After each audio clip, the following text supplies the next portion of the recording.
يا أيها الذين آمنوا اجتنبوا كثيرا من الظن إن بعض الظن إثم ولا تجسسوا ولا يغتب بعضكم بعضا أيحب أحدكم أن يأكل لحم أخيه ميتا فكرهتموه واتقوا الله إن الله تواب رحيم.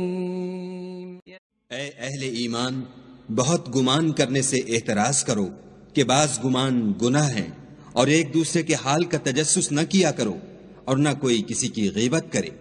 کیا تم میں سے کوئی اس بات کو پسند کرے گا کہ اپنے مرے ہوئے بھائی کا گوشت کھائے؟